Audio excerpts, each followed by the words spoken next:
magluluto tayo ng adobong pusit. Ayan. Hindi ko alam kung makikita siya. Kasi yung nakaraan nagluto ako ng escabeche. Mas malaki pa yung nakita dun sa mga sandok. Diba sa niluluto?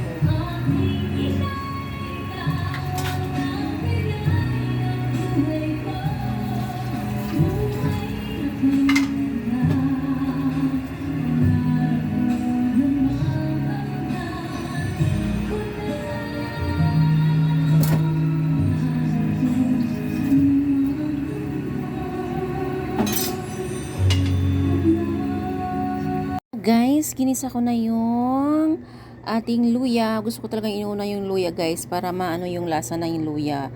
Para lalong mawala yung lansa ng pusit kasi medyo malansa. Ayan, ang sibuyas. Igisa na natin and yung bawang. Yan guys, napakahirap talaga magluto at ayoko sana mag voice over kaya lang yung kanta na sama baka makapiright ako. Ayan, ang lakas-lakas ng patugtog ng aking habibi at ayan habang inintay ko nga mag-translucent yung aking mga sangkap naghugas muna ako ng ibang hugasin kasi may hugasan sa lababo. Ayan, yung pusitin lagay ko na siya guys. Ano yung itsura? Ayan. Hawak ko na yung camera. Hindi sa may gilid. Kaya pagpasensya kung maalog-alog siya. Ayan. Hindi ko na siya nilagyan ng maraming tubig. Kasi kusa naman yung magtutubig yung pusit. Ayan. Lagyan na natin ng kanyang mga laurel. Munting tuyo lang guys. Kasi yung yung pusit na yan yung may ata ba sa Bisaya. Yung tinta yata yan sa Tagalog. Ayan. Tapos lagyan natin ng paminta, laurel. Kunting tuyo guys. Kunting suka.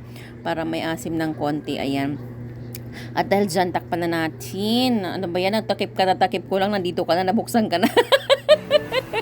Ayan na nga guys, may sabaw siya. So, kailangan nating ipa-dry out yung sabaw. Dahil ayaw ko ng pusit na maraming sabaw. Hindi naman siya tinola.